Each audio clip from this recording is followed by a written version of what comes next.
할렐루야. 이 아침에 또 한번 제가 문안을 여쭙겠습니다. 좋습니다. 이렇게 대답하시면 돼요. 오늘 아침에 여러분 어떠십니까?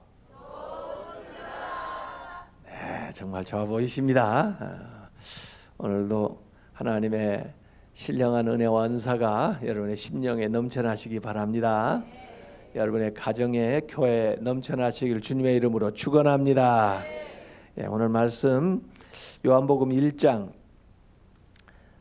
35절부터 42절까지 한번 찾아서 교독을 해보겠습니다. 35절부터 42절까지 제가 홀수절을 읽고 여러분들은 짝수절을 읽으시고 이렇게 교독을 한번 해보겠습니다. 또 이튿날 요한이 자기 제자 중 두 사람과 함께 섰다가 예수께서 거니심을 보고 말하되 보라 하나님의 양이로다.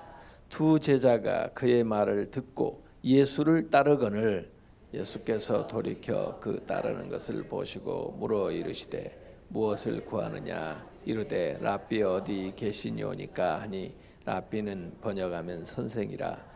예수께서 이르시되 와서 보라. 그러므로 그들이 가서 계신 데를 보고 그날 함께 거하니 때가 10시쯤 되었더라. 요한의 말을 듣고 예수를 따르는 두 사람 중 하나는 시몬 베드로의 형제 안드레라. 그가 먼저 자기의 형제 시몬을 찾아 말하되 우리가 메시아를 만났다 하고 메시아를 번역하면 그리스도라. 데리고 예수께로 오니 예수께서 보시고 이르시되 내가 요한의 아들 시몬이니 장차 게바라 하리라 하시니라. 게바는 번역하면 베드로라. 아멘. 네. 예수님의 제일 먼저 제자가 되었던 사람이 누군지 아세요? 12 중에? 오늘 제목이잖아요. 처음 제자 안드레가 제일 먼저 제자가 된 사람이에요. 그래서 그 안드레를 플레토클레토스 이렇게 불렀는데 플레토클레토스라는 것은 처음 제자, 첫 번째 제자 그래요. 첫 번째 제자가 됐고 나중에 보면 제일 첫 번째 선교사가 됐어요.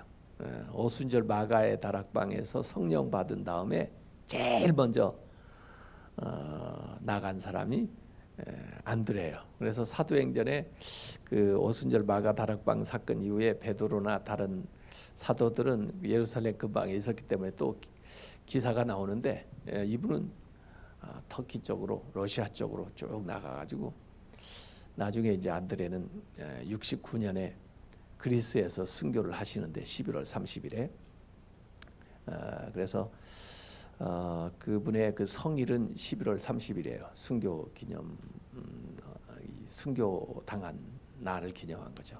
X자 십자가 이렇게 매달려서 돌아가셨어요. 그래서 스코틀랜드에서는 스코틀랜드 그 나라마다 이를테면 성인을 하나씩 이렇게 붙들었는데요. 이 안드레를 그 자기 스코틀랜드의 그 성인으로 그리고 11월 30일에 그분 순교 기념일을 이렇게 기념을 하고 있어요. 어쨌든 처음 제자가 됐던 사람입니다. 예수님의 제자 되기 전에는 누구의 제자였어요? 세례 요한의 제자였습니다. 그래서 세례 요한의 제자 두 사람이 있었는데 물론 뭐 여러 더 있었겠죠. 근데 그 세례 요한의 제자 중에 예수님의 제자가 되었던 사람은 두 사람이에요. 이를테면 세례 요한이 전도한 거죠. 예수님이 오시니까 오늘 여기 본문에 보니까 세례 요한이 예수님을 보고 뭐라고 얘기해요? 36절에 보라 하나님의 어린 양이로다. 그래서 예수님을 보고 보라 하나님의 어린 양이로다. 예수님을 소개했어요. 세례 요한이요.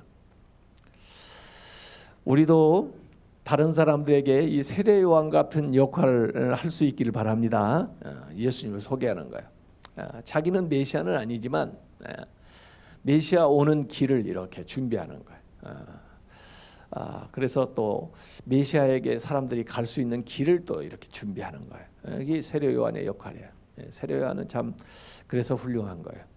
예수님 오시는 길, 또 예수님께 갈 수 있는 길, 이걸 닫고 그다음에 자기 역할을 마쳤는데, 예수님을 보고 하나님의 어린 양이다.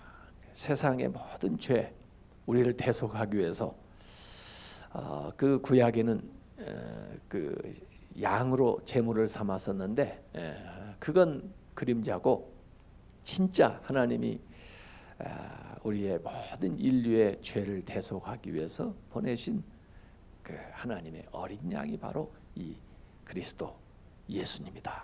이렇게 소개를 해준 거예요. 그 말을 듣고 아마 평소에 요한을 따르면서 그런 말씀을 많이 들었겠죠. 그리고 그분이 오실 것이다 하는 예고를 많이 했을 텐데, 이제 막상 딱 오시니까 이렇게 확실하게 얘기를 하니까 그 세례 요한의 제자 중에서 그 시간으로 예수님의 제자로 딱 온 사람이 안드레, 그리고 또 누구지 아세요?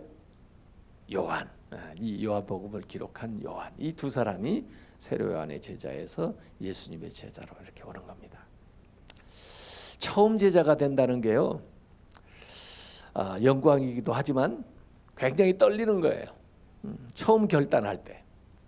제가 미국에 유학을 가가지고 공부만 할 수가 없어서 너무 하나님한테 감사해서 개척교회를 시작했어요. 공부하면서. 그런데 개척교회를 하면 사람들이 많이 올 줄 알았는데 안 오더라고요. 잘 아는 사람들도 잘 안 오더라고요. 왜 안 올까요? 개척교회 오면요,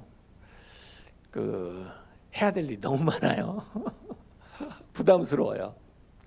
그리고 솔직히 저 개척교회가 될까 안 될까 확신할 수도 없어요. 그러니까 자기가 딱 결단해서 온다는 게 이게 쉬운 게 아니에요. 그러니까 한 3년쯤 돼서 교회가 될 만하니까 이제 그제서야 몰려오더라고요. 두고 보는 거예요. 되나 안 되나. 처음 결단한다는 게 그게 쉬운 게 아니에요. 처음부터 함께 한다는 게 쉬운 게 아니에요. 근데 예수님이 이제 사역을 딱 시작하시는데 가장 먼저, 더구나 자기 이 안드레가 직업이 뭔지 아세요? 이 안드레는 말이에요, 고기 잡는 일보다 이렇게 영적인데 더 관심이 많아가지고, 베드로가 어부였던 건 잘 아시는데, 야고보가 어부였던 건 잘 아시는데, 이 안드레가 어부였다는 거 잘 모르시죠? 요한도 어부고. 그런데 이 요한, 안드레 이분들은 고기 잡는 일보다 영적인데 더 관심이 많았던 것 같아요. 그래서 세례 요한 따라다니고 또 예수님에게 가고 이런데, 이분들이 원래 어부예요. 그 어부의 일을 딱 그만두고 그다음에 이제 전적으로 예수님을 따르는 제자가 된다. 이게 보통 결단이 아니라고요. 근데 그걸 제일 먼저 했다는 거에서 대단한 거예요.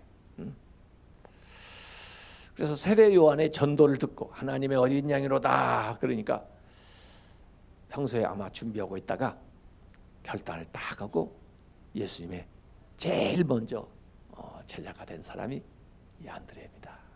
그래서 참 귀해요. 그래서 이제 예수님을 이렇게 따르게 되는 겁니다.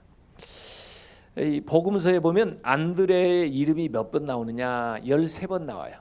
13번 나오는데 주로 요한복음에, 아까 그 요한하고 같이 세례 요한의 제자 출신이라고 그랬죠. 그래서 그런지 요한복음에 이 안드레에 대한 기사가 잘 나와요.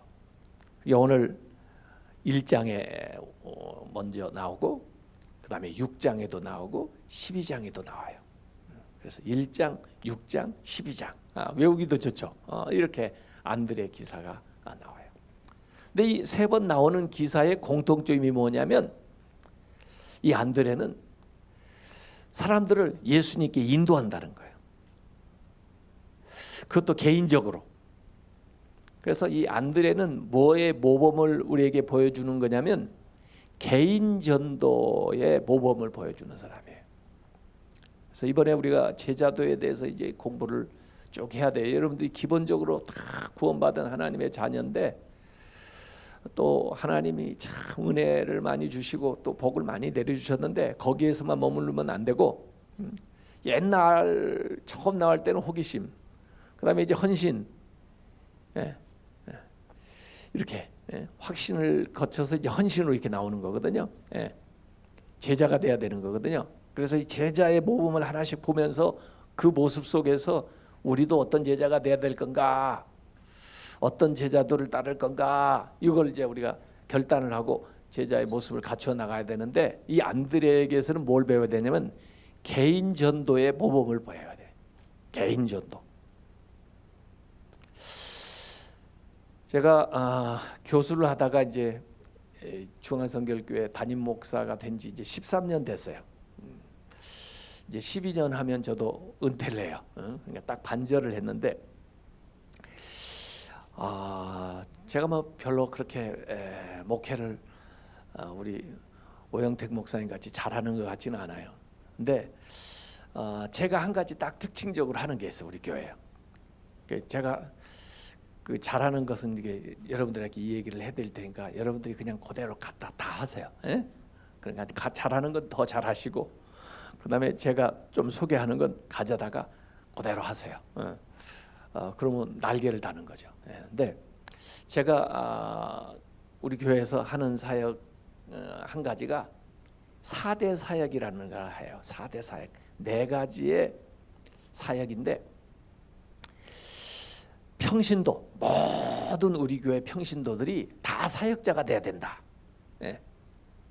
그래서 자기 나름의 사역을 해야 되는데 하나님이 각각 은사를 주셨으니까 은사를 따라 가지고 우선 크게 4가지 종류의 사역을 해보자 해가지고 우리 교회는요 이렇게 해마다 그 사역 훈련을 시켜요. 평신도 사역자를 기른다 그래가지고 신청을 쫙 받아가지고 10주를 훈련을 시킵니다.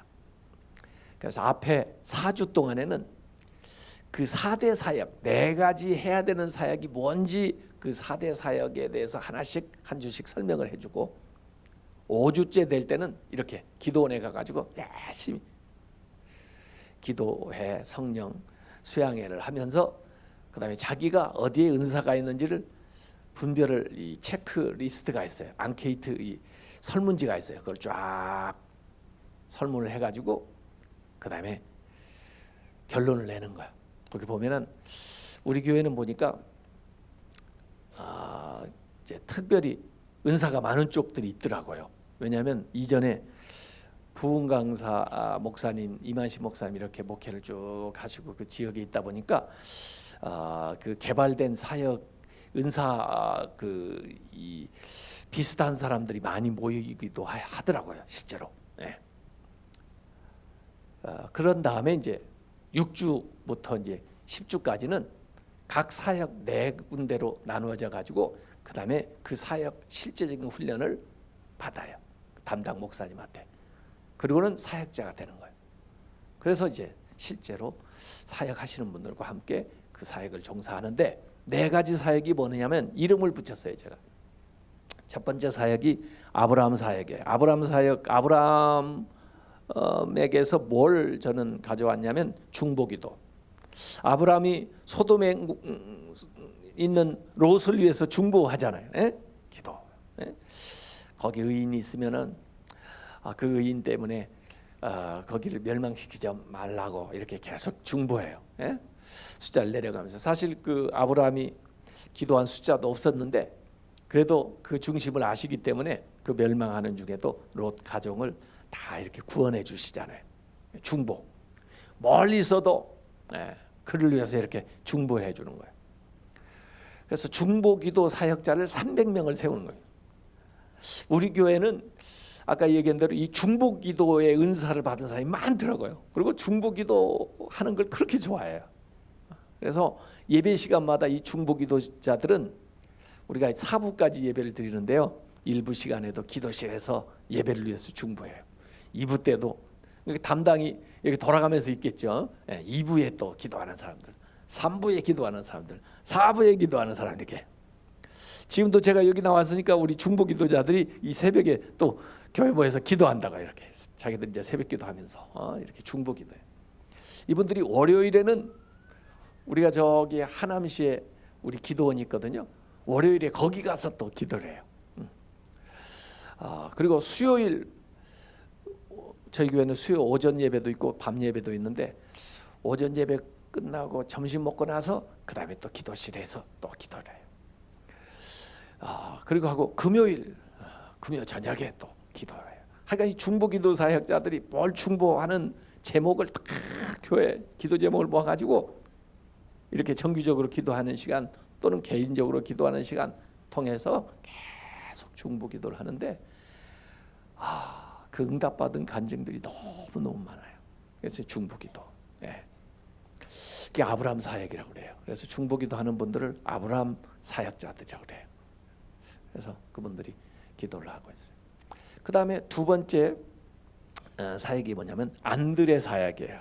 이 안드레 사역은 뭐냐면은 전도예요. 개인 전도.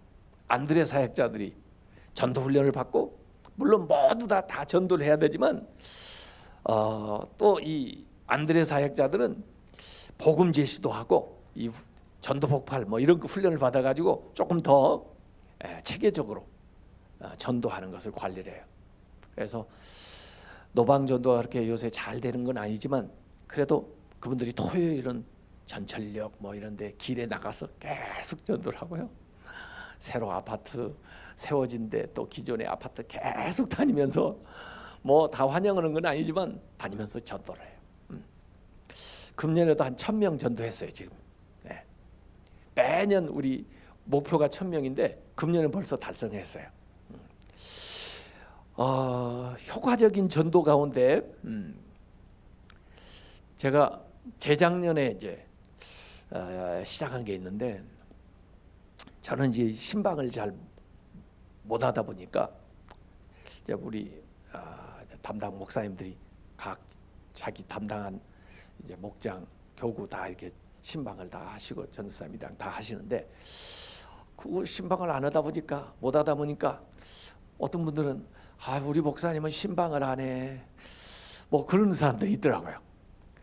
그래서 뭐 교회 그 담당 목사님이 신방하면 내가 한 거나 마찬가지지 뭐 굳이 꼭 나를 오라고 그러나, 이제 그런 생각인데, 어디 한번 가기가 힘들잖아요, 서울에서요. 그런데 자꾸 신방 안 한다는 말이 들려가지고 제가 기도를 했어요. 그러고 나고 어느 주일에 제가 공포를 했습니다. 제가 신방을 합니다. 근데 제가 신방을 할 바에는 정말 하나님이 기뻐하시는 제대로 된 신방을 해야 되겠습니다. 복 받는 신방을 해야 되겠는데, 앞으로 여러분들이 집에서 신방 받을 사람들은 신청을 하십시오. 그런데 제가 어떤 집을 신방을 하느냐면, 예비 신자가 있는 집에 신방을 가겠습니다. 예비 신자가 뭐냐면 불신자가 아니고, 불신자는 괜히 불교 신자가 돼가지고 저는 불신자라고 하지 않고, 앞으로 신자가 될 사람, 그게 예비 신자예요. 전도 대상자죠. 그래서 전도 대상자를 우리는 예비 신자라고 부르는데, 예비 신자를 한 사람 이상 집에 모아놓으면 제가 그 집에 가서 그분에게 복음을 제시하고 또 그 가정을 축복하면서 신방을 하겠습니다. 그랬더니 사람들이 막 이제 신청을 하는 거예요. 제가 신방 안 하는 거 아닙니다. 여러분이 신방을 안 받는 거지. 어느 집이든지 예비 신자만 모아놓으세요. 내가 가겠습니다. 스케줄을 다 가지고 이번 주는 1목장, 그 다음 주는 2목장, 그 다음 주는 3목장, 그래가지고 이제 스케줄을 만들기 시작했어요. 그 전도 대상자들을 교회까지 오라고 하면 교회까지 오기가 힘들어요. 오다가 떨어지기도 하고 온다고 하고 안 오기도 하고 또 왔다가 그날따라 또 목사님 설교가 마음에 안 들어가지고 안 나오기도 하고 그래요. 그래서 그분이 교회로 나오는 대신 교회가 찾아가겠습니다. 제가 교회입니다. 그래서 그분에게 맞춤 전도를 하겠습니다. 그래서 미리 리스트가 쫙 나와요. 이번 주에 만나야 될 사람들 쫙 나와요. 그러면 그게 중보기도팀에 넘어가가지고 중보기도 하는 분들이 아브라함 사역자들이 계속 얼굴도 모르지만 이번 주간에 우리 목사님이 아무개를 만나기로 했는데 그분이 꼭 예수님 믿게 해주시고 마음 문이 열리게 해주시고 계속 이분들이 기도하고 그 다음에 안드레 사역자들 몇 사람이 딱 따라갑니다. 왜냐하면 그분들이 어떻게 전도나 현장에서 배워야 되거든요. 실제 따라가요. 그런데 그분을 이제 아무개가 오시라 했다 그러면 선물을 이미 우리가 알고 있기 때문에 그분에게 맞는 선물 이렇게 딱 준비해 가지고 가요. 그래가지고 복음을 제시하는데 야 제가 놀랐어요. 영접률이 90% 이상이에요. 거의 다 영접해요. 영접기도 다 해요. 그 자리에서. 그리고 그 다음 주부터 교회로 와요. 그 사람들이. 가지고 등록을 해요. 그리고 아래다가 전도를 누가 했냐 그랬더니 한기채 제 이름을 써놔요. 적어도 자기가 목사님한테 전도 받아가지고 왔다는 거예요. 와, 그래가지고 한번 훑었더니 교인이 엄청 전도가 된 거예요. 가지고 작년에는 이제 개인적으로 개별 가정 할 만큼 했으니까 구역별로 신방을 하겠다 그래가지고 그 구역에서 구역원이 몇 명 되잖아요. 그 구역에서 예비신자를 1명 이상 모아놓으면 그 구역에 신방을 가겠습니다. 그래서 우리는 신방을 아예 전도 신방이라고 이름을 딱 붙였어요. 그냥 신방이 아니고 전도 신방이다. 하는 거예요. 그러다 보니까 거기 같이 참여했던 분들도 이렇게 전도하는구나. 또 다시 주님을 자기가 영접하는 사람도 있고 그렇게 하면서 전도 운동이 일어나기 시작해요. 그게 안드레 사역이에요. 300명을 지금 훈련을 시키고 있어요. 이 300명이 언제라도 출동을 해서 언제라도 전도할 수 있다. 전도하는 방법이요. 지금 요새 제가 이제 금년 들어가지고 거기에다가 새로 하나 또 하는 게 뭐냐면 이제는 제가 신방을 가는 게 아니라 제가 신방을 받겠습니다. 그랬어요. 근데 어떻게 목사님이 신방을 받아요? 우리 교회는 그 게스트 룸이 있어요. 교회 건물 바로 옆에 사택 부목사님들 쭉 사시는 사택 아래 게스트 룸이 하나 있어요. 거기에서 일부 예배 끝나고 나면 아침 식사 하는 시간이거든요. 또 수요일 저녁 7시 반 전에 또 저녁 식사 교회에서들 하고 그러거든요. 그 우선 2시간에 아침 일부 예배 끝나고 나서 아침 시간, 수요 저녁 예배 드리기 전에 저녁 시간에 초대하는 거예요. 초대. 근데 특별히 우리 이 교회를 가만히 보니까요, 우리 교인들이 1년 동안 작년에 평균 출석이 32주 했더라고. 32주. 평균 출석이 교인들이 왜 이렇게 자꾸 교회를 빼먹어요? 여러분들이야 52주 다 출석하셨겠죠. 그런데 다른 사람 평균으로 결석하는 사람이 많이 생겨가지고 그 사람들까지 다 해서 평균을 딱 내보니까 32주를 출석했대요. 교인이. 아예 안 나오는 사람 우리는 제적을 했어요. 몇 년 안 나온 사람은. 교회 그래도 1년 동안에 나오는 사람인데도 평균 출석이 32주예요. 그래서 교육자들 보고 10% 올려라. 출석률을. 그러니까 32주 나오던 걸 이제 35주 뭐 이렇게 나와야 될 거 아니에요. 그걸 내가 도와주겠다. 그래서 1년 가도 교회 뭐 크리스마스나 부활절 뭐 이런 때만 나오고 안 나오는 사람들이 있거든요. 교인이기는 교인이 안 나오는 건 아닌데 1년에 한 5번이나 이렇게 나오는 사람도 있어요. 그렇게 안 나오는 사람은 맨날 거기 찾아가도 만날 수도 없고 또 신방도 안 받으니 이걸 도리가 없어요. 내가 그분을 만나고 싶다고, 내가 식사에 초대한다고 해라. 그래가지고 그분을 초대하는 거예요. 그런 분들을. 교회에 다니기는 다닌다고 하는데 진짜 잘 안 다니는 사람을 초대를 해요. 가지고 너무 뭐 복잡하게 상을 차리는 건 아니고 간단하게 이렇게 상을 딱 차려요. 가지고 그 게스트 룸에서, 그 손님방에서 그분을 초대하는 거예요. 그 목사님이 아무개 씨를 이번 주일 8시에 식사를 같이 하자고 그러니 그게 그 부인하고 같이 오세요. 가지고 오는 거예요. 그래서 식사를, 대화를 하는 거예요.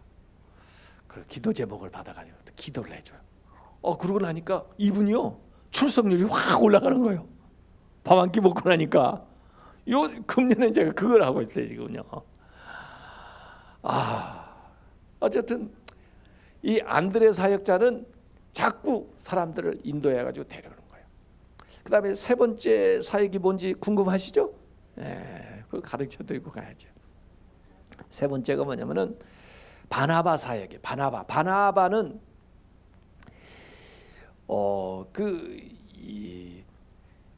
바울을 찾아갔던 사람이고 또 바울을 사도들한테 소개했던 사람이고, 사실 바나바는 처음 헌신할 때 자기 밭을 다 팔아가지고 드리고 헌신했던 사람이고 그래요. 또 나중에 마가라는 사람도 이렇게 다시 이렇게 세우고 뭐 이런 아주 그 위로하고 또 섬기고 또 세워주고 이런 역할을 하는 사람이 바나바예요. 그래서 저는 주로 이게 섬기는 봉사 사역자들을 바나바 사역으로 이렇게 본 거예요. 그래서 교회 안에서도 물론 섬기는 사역, 상담이라든지 뭐 이 섬기는 일들을 하는 거고, 주로 대사회적인 지역사회의 그 봉사 활동, 뭐 임용 봉사라든지 또 뭐 식사하는 대접하는 거라든지 뭐 청소하는 거라든지 이 사회봉사하는 이 사람들을 바나바 사역자라고 그랬어요. 근데 저희 교회가 두 가지가 굉장히 그 은사들이 많던데 그 아브라함 사역, 중보기도 하고 그 다음에 이 바나바 사역, 섬기는 걸 그렇게 좋아하시더라고요. 그래서 지역사회를 이렇게 섬기는 거야. 뭐 복날 가까우면 막 삼계탕 해가지고 노인들 막 모셔가지고 뭐 해주질 않나 뭐 이런 걸 많이 하더라고요. 그래서 이 바나바 사역자들은 그 섬기는 사역을 해요. 가지고 어느 지역에 가서 봉사활동을 해주고 어느 뭐 교회 가서 뭘 해주고 막 이런 걸 해요. 바나바 사역. 그 300명을 기도원 300용사처럼 계속 키워가지고 그분들이 계속 섬기는 사역을 개발해가지고 하고 있어요. 네 번째 사역이 뭐냐면 디모데 사역이에요. 디모데는 바울의 이 제자죠. 그러면서 바울이 디모데한테 부탁하는 거예요. 내가 너를 키운 것처럼 너도 다른 사람 길러서 일을 하게 해라. 이게 제자 키우는 거예요. 양육하는 거예요. 그래서 다른 사람들을 이렇게 사역자로 세우고 개발해 주는 일. 그래서 이 디모데 사역자들은 양육도 하고 새가족반에서 또 무슨 소그룹, 많은 소그룹의 리더가 되기도 하고 이 제자훈련, 성경 공부반 지도하기도 하고 교사들이 다 사실은 디모데 사역자죠. 뭐 이렇게 해가지고 이 디모데 사역자들도 300명이 이렇게 활동을 해요. 그래서 평신도 사역자들이 각 사역별로 300명씩 1200명이 자기 일을 해라 이거예요. 그러니까 교역자들은 그분들을 코칭을 하고 실제 사역은 그분들이 막 다니면서 자기가 할 일을 하는 거예요. 이렇게. 그래서 어느 정도 이제 이 사역 이 은사를 체크를 해보면 아주 스트롱하게 나타나는 데가 있고 또 어디도 어느 정도 이렇게 나타나기도 하고 그래요. 한 가지만 은사가 있는 건 아니에요. 근데 그 스트롱한 쪽을 우선 하고 그다음에 얼마간 몇 년 하다가 그다음에 자기가 이번에는 내가 중보기도 그동안 했는데 그 안드레 사역자를 하고 싶어요. 그러면 이제 우리 수련회 끝나온 다음 그 후반기 교육부터 받는 거예요. 가서. 그래서 그 이제 사역자도 훈련 받는 데 가서 훈련 쫙 받고 그다음에 이제 그때부터 또 그쪽 사역을 하는 거예요. 이렇게 해가지고 하여간 평신도들이 다 주님의 제자처럼 이렇게 자기가 해야 될 사역을 해야 믿음이 성장하지 매일 그냥 받아 먹기만 하는 믿는 그 차원에서만 머물면 안 된다는 거죠. 이제 주님을 따라다니면서 자기들도 해야 되는 거예요. 그래서 이 안드레는 인도하는 일을 하는데 제일 먼저 누구를 인도했어요? 여기 오늘 본문에 베드로가 누구예요? 자기 형님을. 그래서 가까운 데부터 전도. 자기가 딱 확신을 얻게 되니까 즉각적으로 하루 지내고 나서 예수님하고 하루 딱 보면서 맞아. 뭐 세례 요한의 말을 듣고 갔지만 자기도 확인한 거예요. 가지고 자기가 가서 형님한테 내가 메시아를 만났다 그런 거야. 그리스도를 만났다 그런 거야. 자기 간증이에요. 마치 그 사마리아 여인이 예수님을 수가성 그 우물가에서 만난 다음에 기피했던 이목을 피해가지고 다니던 이 여자가 물동이까지 다 버려두고 동네 사람들 가지고 내가 메시아를 만났다고 그렇게 하면서 자기 간증을 하면서 사람들 데려오잖아요. 전도를 못해요 그러는데 전도 다른 거 없어요. 여러분이 체험한 걸 얘기하면 되는 거야. 여러분들이 변화된 그 체험을 그냥 간증하면 되는 거예요. 그게 제일 좋은 전도예요. 이론적으로 얘기할 거 없어요. 내가 이렇게 변화됐다. 내가 이렇게 달라졌다. 난 참 이렇게 기쁘다. 난 이런 확신이 있다.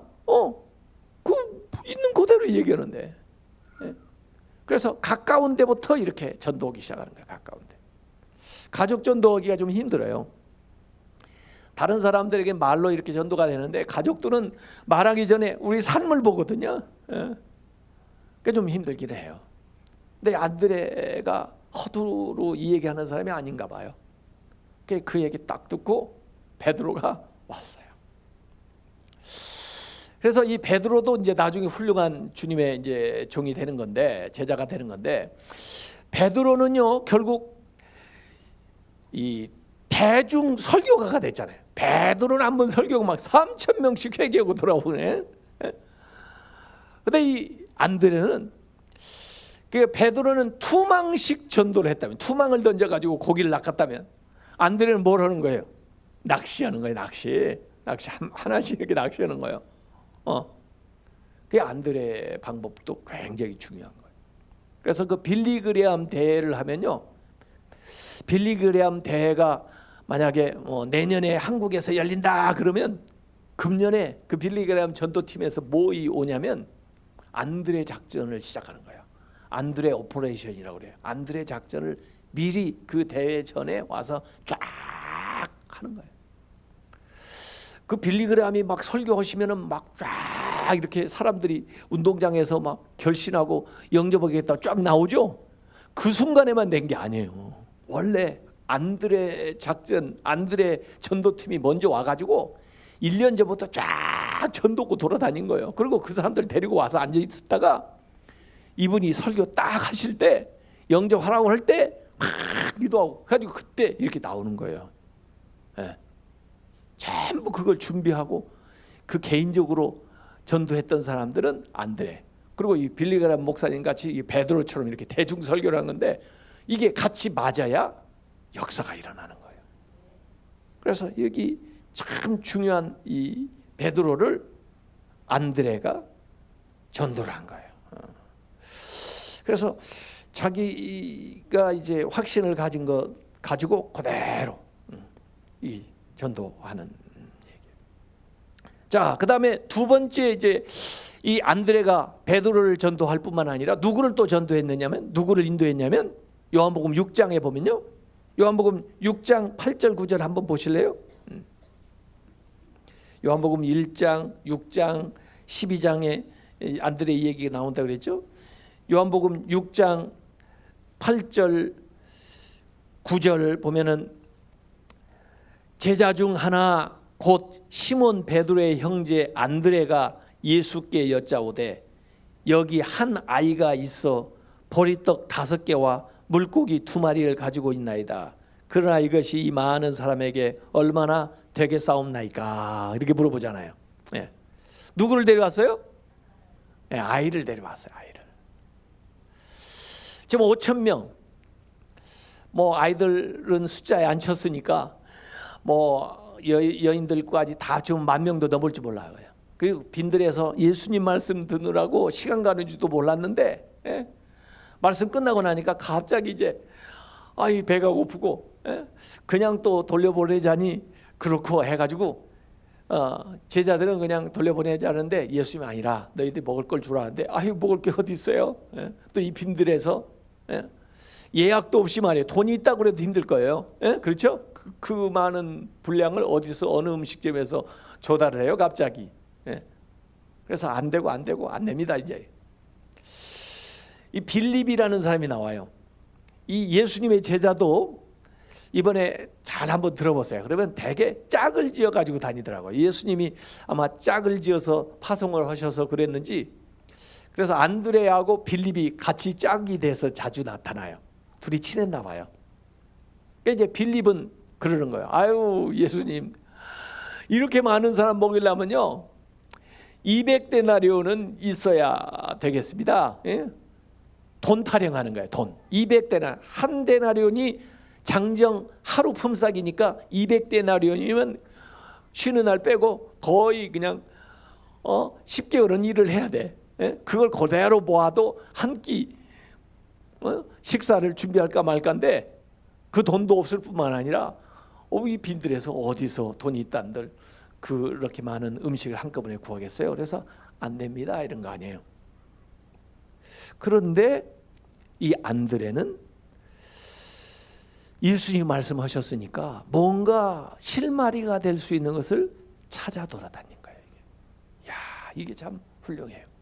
더구나 사람 숫자에도 세지 않았던 애한테 관심을 갖는 거예요. 아이한테 이렇게. 그래서요 나중에요 이 안드레는요 교회 학교의 성자라고 불려요. 애들한테 이렇게 관심 있는 거예요. 애들. 우리가 아이들한테 관심을 많이 보여야 됩니다. 우리가 가고 나면 얘들이 이걸 이어나가야 될 거 아니에요. 그리고 솔직히 말해서 우리보다 가능성이 훨씬 많은 사람들이 우리 아이들입니다. 우리는 이미 거의 이제 어느 정도 할 거 다 했잖아요. 예? 어느 정도 우리가 이 세상에서 드러낼 수 있는 거 다 드러냈어요. 얼마나 달라지겠어요 제가? 예? 더 늙기밖에 더 하겠어요? 병들기밖에 더 하겠어요? 예? 근데 우리 아이들은요 잠재태예요. 잠재 능력, 예? 잠재돼 있어요. 교육이라는 것은 뭐냐면 잠재태를 현실태로 만들어주는 거거든요. 잠재되어 있는 것을 education, draw out, 이끌어낸다는 게 education이에요. 그 안에 있는 것을 드러내가지고 이끌어내서 보여주는 거거든요. 잠재태를 현실태로 바꿔주는 거죠. 마치 그 씨앗 안에 잠재되어 있어요. 근데 이걸 그냥 탁자 위에다 놓으면 그냥 그 씨앗 하나로 끝나. 말라 비틀어져요. 근데 그 씨앗을 좋은 땅에다가 심어가지고 잘 환경을 조성을 해주면 그 잠재되어 있는 것이 밖으로 발현되어 나와가지고 커다란 나무가 되기도 하고 아주 든실한 그 열매가 맺히기도 하고 그렇게 되는 거거든요. 우리 아이들은 뭐냐면 잠재태예요. 어떻게 하느냐에 따라서 앞으로 10년 후에 20년 후에 깜짝 놀랄 만한 역사가 일어나는 거거든요. 근데 현재 보이는 것만 보고 애들 무시하면 안 돼요. 보이지 않는 게 훨씬 많습니다. 아이들한테는 가능성이. 그걸 본다는 건요 이건 보통이 아니에요. 이 안드레는요 사람 축에도 껴주지도 않은 애를 보고 또 더구나 애가 가지고 있는 것에 관심을 가진 거예요. 걔가 가지고 있는 도시락, 그게 굉장히 세밀한 사람인 것 같아요. 그래가지고 얘를 야야 예수님한테 한번 가보자. 나 한번 따라와. 그래가지고 얘를 데리고 예수님에게 온 거예요. 그래서 여기 사람은 많고 가진 건 이거밖에 없는데 예수님 이걸로 어떻게 할 수 있을까요? 이러는 거야. 너무 적은데. 근데 예수님께서 그걸 받으시고 그 다음에 축복 기도를 하시고 그 다음에 나눠주시니까 5천 명이 모여요. 10,000명이 모여요. 다 먹고도 그 당시는요 배불리 먹는다는 것이 있을 수 없는 때예요. 거의 그냥 연명을 할 때인데 배불리 먹고도 조금씩 먹은 게 아니고 배불리 먹고도 그 다음에 몇 광주리? 12광주리. 시작한 것보다 더 남아요. 나누면요, 나눔의 이적은요 나눌수록 더 많이 남아요. 먹을 사람이 많을수록 더 많이 남아요. 이게 나눔의 이적이에요. 드림의 이적이에요. 여러분 주 앞에 그런 믿음으로 드리시기 바랍니다. 드리면요, 드리고 부족한 게 없어요. 들을수록 더 많은 것을 남겨요. 참, 좀 목회하다 보니까요, 저는 목회하면서 믿음이 조금씩 좋아지는 것 같아요. 그래서 제가 믿음이 적으니까 목회자를 시킨가 봐요. 여러분은 믿음이 좋으니까 그냥 신앙생활을 이렇게 평신도로서도 훌륭하게 이렇게 하시는데, 저는 믿음이 부족하니까 너는 목사를 해야 믿음이 좀 생기겠다. 왜냐하면 신앙생활을 하는 것을 보고 제가 이렇게 감동을 받아요. 제가 한 7년 전인가? 7년 전에 이 탤런트 비유를 한번 실험을 해보려고. 평소에 교인들이 말해요. 무슨 뭐 결혼 주례하고 뭐 좋은 일 있으면은 뭐 한다고 뭐 이렇게 저한테 대접을 하기도 하고 또 감사하다고 뭐 이렇게 선물도 하고 막 그래요. 그러면 저도 또 뭐 그냥 가지고 뭐 교회에서 저희 교회 정도 되면은 뭐 다 이렇게 그 목사님 생활할 만큼 다 해주니까 뭐 부족한 게 없잖아요. 그래 저도 다른 사람하고 이렇게 나누고 이렇게 쓰는데 그렇게 많이 썼는데도 불구하고 연말에 딱 보니까 그 책상에 그 돈이 좀 있어요. 그래서 그걸 10만 원씩 해가지고 봉투 10개에다 딱 넣어서 제가 특별히 일부 예배 7시에 오는 사람들이 귀한 분들이거든요. 다 봉사자고. 그래서 일부 예배에 내가 나가가지고 내가 여기 봉투 10개 10만 원짜리 가져왔는데 누구든지 원하는 사람 있으면 가져가세요. 그런데 딱 한 가지 조건, 어디에다 썼는지만 나한테 1년 금년 가기 전에 알려주세요. 그랬더니 금방 순식간에 나와가지고 10개가 다 가져갔는데 누가 가져갔는지 모르겠어. 근데 1년 지나면서 어디 썼다고 하는지 한번 기대를 하고 기다렸는데 4명만 나한테 알려주고 6명은 누군지도 모르겠어요. 먹고 떨어지고.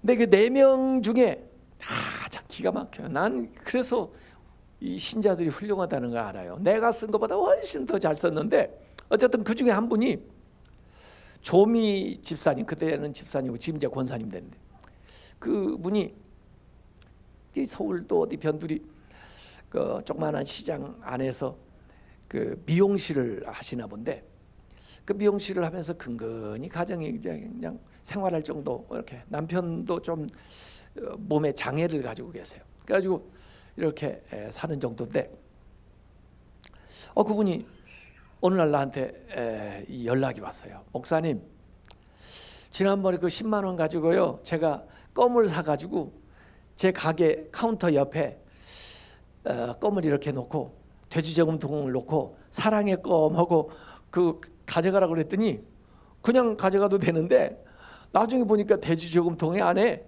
거의 20만 원이 들었어요. 아니 10만 원어치 껌이 없어졌는데 그냥 가져가라고 그랬는데도 20만 원쯤 사랑의 껌 이렇게 그 동전이 들어와 있더래. 목사님 이거 어떻게 해야 돼요? 그래서 아니 집사님 그걸 왜 나한테 물어봐? 그거 쓰는 게 숙제잖아. 집사님 알아서 해요. 그런데 참 신기하네. 그냥 가져가라고 그랬는데도 어떻게 그렇게 배가 뭐였어. 집사님은 사업에 소질이 있나 봐. 야, 대단하시다. 알아서 쓰세요. 그랬더니 나중에 무슨 어려운 신학생 학비 도와줬다고 하더라고. 어쨌든 하여간 잘했다고. 그런데 그분이 전화를 해서 그 집사님 사업에 소질이 있네. 제가 그렇게 한 말을 자기는 어떻게 들었냐면 너 사업 한번 해봐라 이렇게 들은 거야.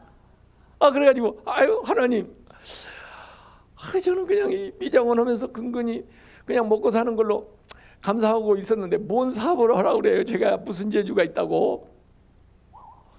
그래가지고 그건 사업 한번 해볼까. 그래가지고 자기 가게 옆에 이 미장원 옆에다가 뭘 조금 갖다 놓고 사업을 했나 봐요. 한 달쯤 지나가지고 저한테 왔어요. 목사님, 그래서 웬일이세요? 그랬더니 제가요, 목사님이 저보고 사업을 하라고 그러셨잖아요. 그래서 내가 언제 사업을 하라 그랬어? 그랬더니 아니 사업에 소질이 있다고 하는 게 그게지 뭐예요? 그래서 그랬지 내가. 그랬더니 가지고 어떻게 했는데? 그랬더니 사업을 했어요. 그런데요, 사업이 너무 잘 됐어요. 그래가지고요, 제가 생각지도 못한 거라요. 제가 하나님한테 기도했어요. 하나님, 이거 반반해요. 반은 자기가 하고 반절을 하나님께 하겠다. 하나님 하라고 그런 거니까. 그래. 얼마를 가져온지 아세요? 1,000만 원. 네, 1,000만 원 가져왔어요. 그래서 2천만 원이 남아가지고 자기 1,000만 원 하고 1,000만 원 가져온 거야. 그러면서 목사님, 선교지 어디 어려운 데는 이걸로도 교회를 세울 수 있는 데가 있다는데 제가 가만히 기도해보니까 처녀 때 교회 세우겠다고, 교회 세우게 해달라고 기도를 내내 해놓고 다 잊어먹고 지금까지 살았는데 그게 생각이 나네요. 그런 데 썼으면 참 좋겠어요. 앞으로 또 제가 가져올 수 있을 것 같아요. 그래. 그래서 제가 간절히 기도해드리고, 그 다음에 우리 선교사님한테 정말 어려운 지역에 교회 세울 만한데 골라가지고 이걸로 교회를 세우라고 보냈는데, 그 다음에 또 한 6개월 지났더니 또 왔어요. 얼마를 또 가져왔을까요? 1,000만 원을 또 가져왔어요. 지금까지 6천만 원 가져왔어요. 계속. 이제 미장원 접고 사업을 전적으로 하고 있어요. 그런데 놀라운 것은 자기하고 같이 사업하는 사람이 한 40명 돼요. 그 사람들이 전부 예비 신자가 돼가지고 거기를 신방해달라고 그래서 제가 가서 거기 했는데 그분들이 대부분 이제 우리 교회에 나와요. 이야, 놀라워요. 야, 저분이 어떻게 저렇게 됐나. 네. 이렇게 정말 믿음으로 이렇게 살아가는 사람들을 하나님이 축복하는 걸 보면요, 그런 얘기를 하려면 오늘 철야를 해야 되는가? 지나가요. 보세요. 하나님의 일은요, 이 작은 것에서 큰 역사가 일어나는 거예요. 믿음으로 산다는 것은요, 작은 것을 통해서 큰 일을 이루시는 하나님을 믿고 살아가는 거예요. 하나님은요, 언제 우리가 대단해가지고 우리가 뭐 많은 걸 가져가지고 우리를 통해서 역사하는 게 아니에요. 될 것 같지도 않은데, 작은 일인데 믿음으로 하는 걸 보고 하나님이 역사를 하시는 거예요. 그 나만 장군을 고칠 때도 나만은 뭐 대단한 걸 하라고 그러면 얼마든지 했을 거예요. 그런 생각으로 각오로 왔을 거예요. 근데 시키는 것은 너무 작은 처방을 내리는 거야. 아주 사소한 일을 시키는 거야. 그러니까 자기 스케일을 보니까 자존심 상하는 거예요. 그런데 하나님은 그 방식으로 역사를 하셔요. 이건 누가 봐도 하나님이 하신 일이 되게 만드는 거예요. 기드온도 미디안하고 싸우는데 하나님이 도와주시려면 군대를 더 보내주시든지 어떻게 전략을 뭐 어떻게 탁월한 이런 걸 해서가 아니고 많다 해가지고 결국 300명 달랑 남겨가지고 12만 5천하고 어떻게 300명하고 싸우냐고요. 계속 하나님 방해하는 것 같아요. 어떻게 보면. 그런데 이 작은 걸 통해서 큰 것을 이기게 해. 그러면 기드온이 이긴 게 아니잖아요. 300명이 이긴 게 아니잖아요. 누가 도와주신 거예요? 하나님이 드러나야 돼요. 성경은 하나님이 드러나야지. 모세가 왕자가 돼가지고 권력을 가지고 자 이제 우리 애굽에서 나가자 이렇게 끌고 나왔다면은 그건 뭐 모세가 한 일이네 그러겠죠. 근데 모세가 왕자가 돼가지고 한번 힘을 써보려고 그랬는데 안 돼. 오히려 사람만 죽이고 저기 광야에 가가지고 40년을 더 폭삭 늙어가지고 이제는 말도 다 잊어버려서 아는 사람도 없어. 누가 따라와 주지도 않아. 믿어주지도 않아. 어떻게 해? 그러니까 이 일은 출애굽은 누가 봐도 누가 하신 거예요? 하나님이 하신 거지. 모세가 얘기했다는 사람은 아무도 없을까요? 모세를 하나님이 쓰셨지만, 네? 하나님은요, 하나님의 일을 통해서 하나님이 드러나야지 사람이 드러나는 방식으로 일하지 않습니다. 그렇기 때문에 우리가 볼 때는 안 될 것 같은데 작은 일인데 그걸 통해서 역사를 하시는 거예요. 그래서 작은 것을 우리가 잘해야 돼요. 작은 것을. 그래야 큰 역사를 경험하는 거예요. 네? 내가 작은 일에 충성했으니 내가 큰 것을 맡기리라. 작은 걸 하는 걸 보고 큰 일을 맡겨주고 작은 일을 통해서 큰 일이 이루어지기도 하고 그러는 거예요 이게. 그래서 요새는 그걸 세상 사람들도 잘 알아요. 디테일의 힘이라는 책에 보면 100-1은 99가 아니고 100-1은 공식이 제로다. 왜냐면 로켓을 쏘아 올리는데 로켓에 들어가는 엔진 또 거기 나사 뭐 이 물건이 얼마나 많겠어요. 이게 완벽하게 돼야 로켓이 제대로 올라가지. 나사 하나만 잘못 바뀌어도 빠져도 올라가다가 펑 터지는 거예요. 100-1이 99가 아니고 제로가 되는 시대예요. 작은 것을 잘해야 된다는 거예요. 아무리 우리가 미세한 거라도 작은 걸 잘하면 곱하기 하나님이 무한대를 딱 갖다 주면은 0.000000001을 곱하기 무한대 하면 얼마 되죠? 무한대가 되는 거예요. 아무리 작은 거라도 없는 것보다 있는 게 하나님이 와서 역사하시면 하나님의 능력이 나타나는 거예요 이게. 그래서 이 안드레는 이 아이 데려다가 오병이어 이적을 일으키는데 이 기회를 제공한 거예요. 이 머릴로라고 하는 화가가 안드레의 순교라는 그림을 그렸는데 X자형 십자가에 안드레가 매달려 죽는데 그 사람들을 그려놨어요. 그 주변의 사람들. 그래서 소년을 하나 그려놨어요. 그리고 접시를 들고 이렇게 서 있는 소년을 하나 그려놨어요. 그 아이가 이 아이라고 생각하고 아마 그린 것 같아요. 그 그림에 보면은. 그래서 교회 학교의 성자, 이 어린 아이조차 이렇게 관심 갖고 인도해.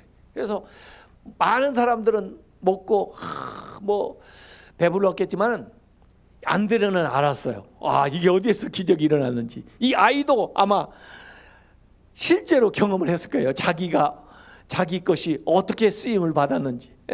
그래서 주님을 경험하게 되고 결국 그 아이도 훌륭한 신자가 되지 않았겠나 이런 추정이 가능한 일이 거기에 되는 겁니다. 어쨌든 빌립은 돈이 문제다 그러는데 예수님은 아니다. 믿음이 있으면 얼마든지 먹일 수가 있다. 네가 적은 걸 가지고 있더라도 5,000명, 10,000명을 먹일 수 있는 믿음을 가져야 된다. 그 믿음을 가지면 내가 가지고 있는 이 조그마한 것 가지고도 5,000명, 10,000명을 먹여. 이 어린아이의 그 도시락 가지고 5,000명, 10,000명을 먹이는 사람이 있어요. 또 못된 사람은 5,000명, 10,000명이 먹을 걸 혼자 처먹는 사람도 있죠. 그건 못된 사람이에요. 근데 그 세상에서는 그 사람들은 또 잘 산다고 하더라고. 아니요.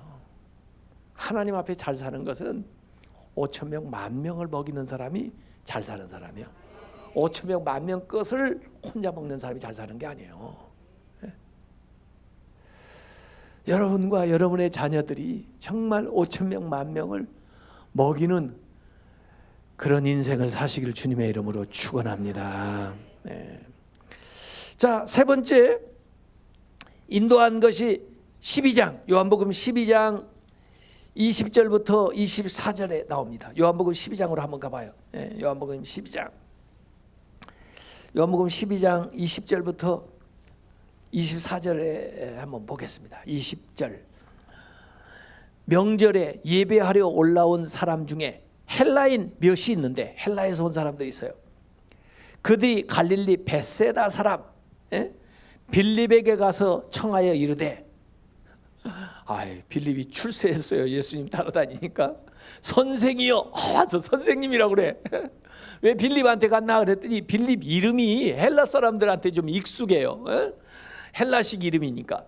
그 빌립한테 가가지고 선생님이여, 우리가 예수를 배웠거자 하나이다 하니, 빌립이 혼자 결정 못하고 빌립이 안드레에 가서 말하고, 야, 저기 헬라 사람들 와가지고 예수님 보겠다 하는데 어떻게 만나게 해줄까? 예수님 만나도 괜찮아? 예수님 바쁘실 텐데. 그랬더니, 야, 무슨 얘기야, 예수님 좋아하실 텐데 예수님한테 데려가자. 그래가지고 이제 데려가네요.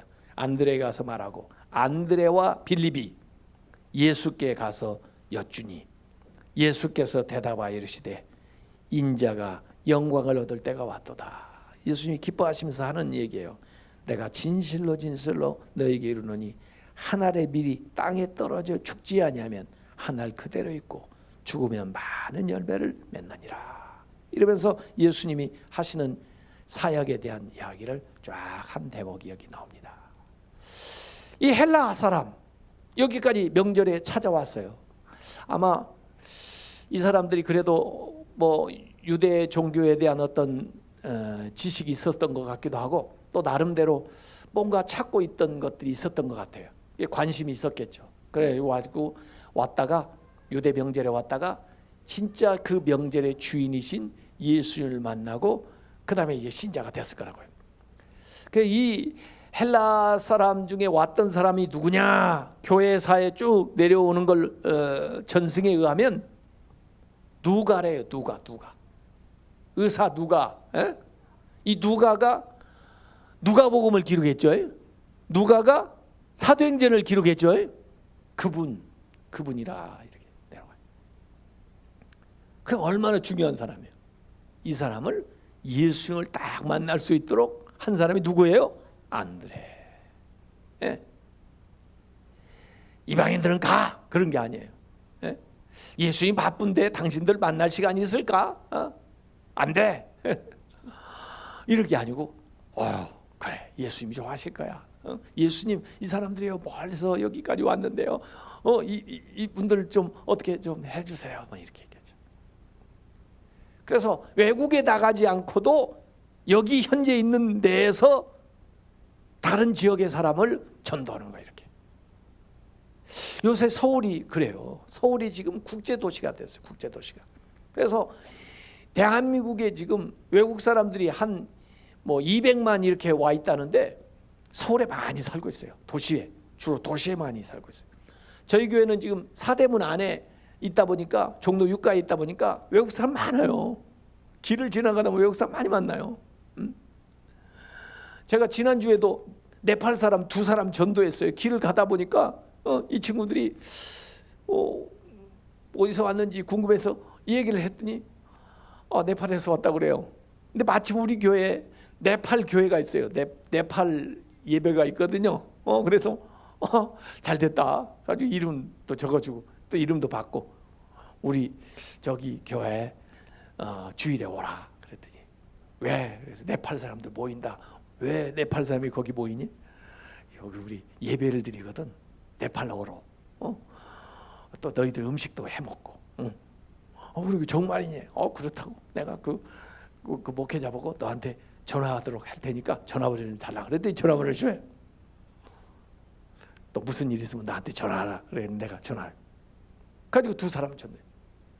우리 교회 안에 영어 예배 있고요, 중국어 예배 있고요, 탈북자들이 한 70명 있어요.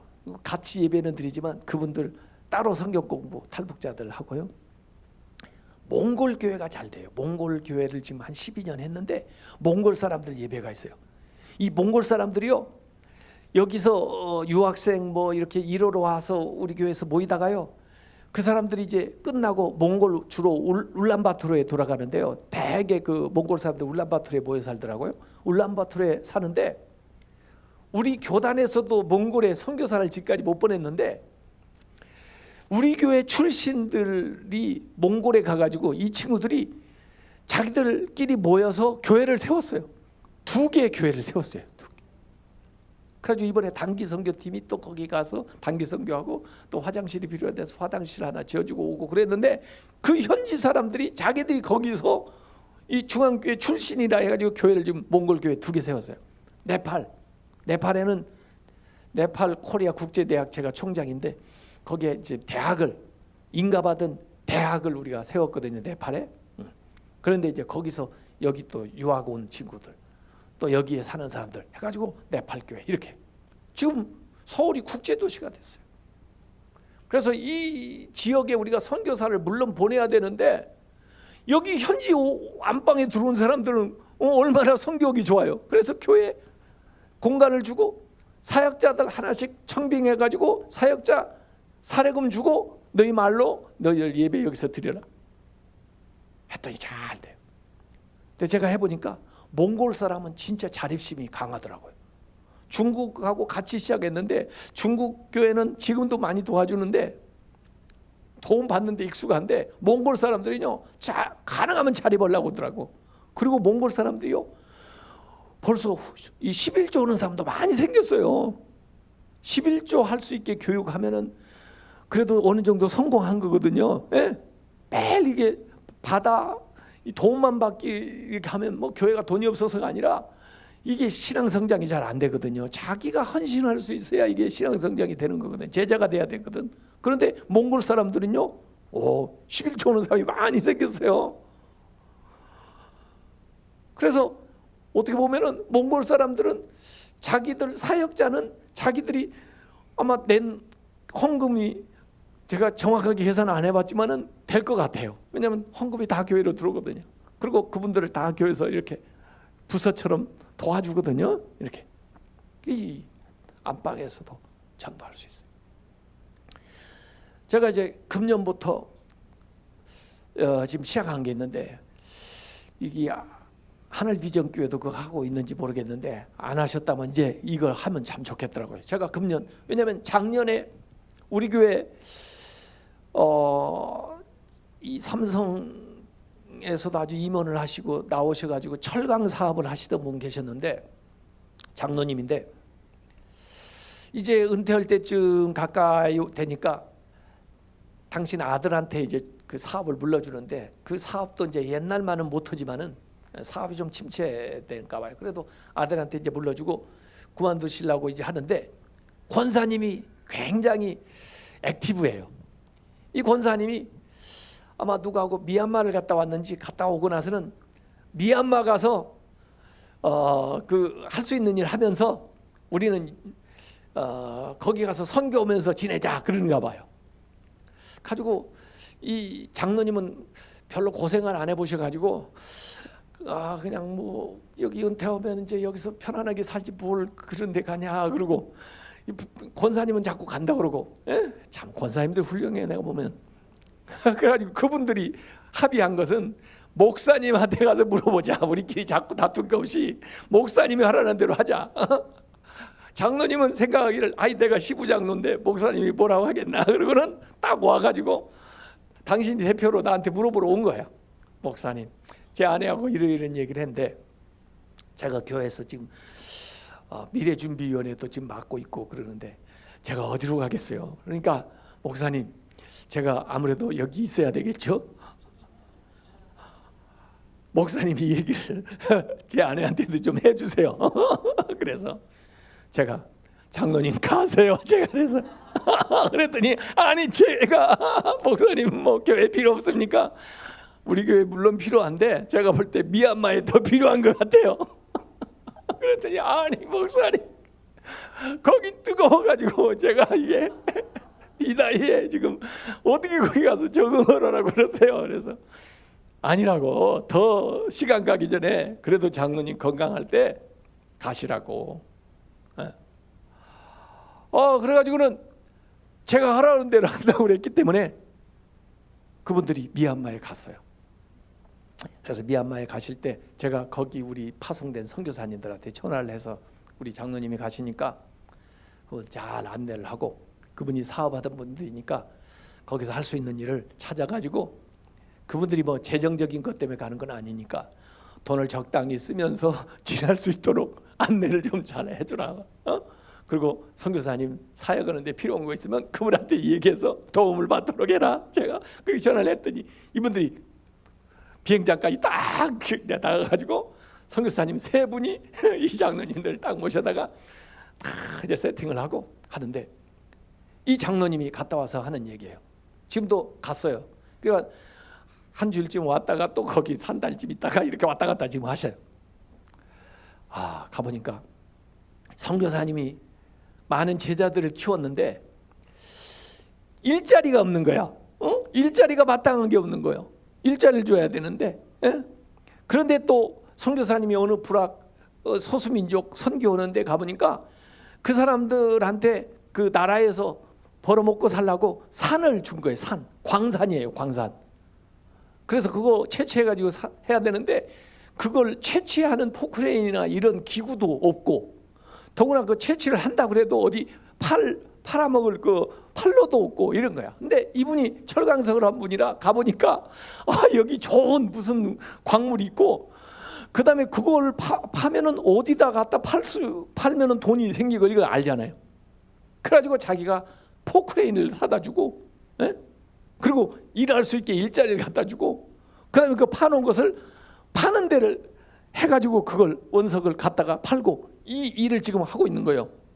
그러니까 선교사님이 지금 사람들 이렇게 모임 갖고 가는데 그 사람들이 다 직장을 갖게 되고 나름대로 먹고 살 수 있게 하는 거예요. 이건요 선교사님 못해요. 이 사람이 사업가라 하는 거야 이게. 그러니까 너무 보람 있는 거야. 왔다 갔다 더욱기는 해도. 제가 그래서 그분이 이제 작년부터 해가지고 금년 이렇게 쭉 하면서 제가 이 앞으로 우리 사람들이 빨리 은퇴하기도 하고 또 여전히 우리나라 이 직장 생활하거나 나름대로 다 전공이 있는데, 이거 선교지에 가면 정말 필요한 노하우인데 이걸 왜 이렇게 사장시키나. 그래가지고 제가 110주년 내년에 우리 교회 평신도 전문인 선교사를 110명을 파송하겠다 그랬어요.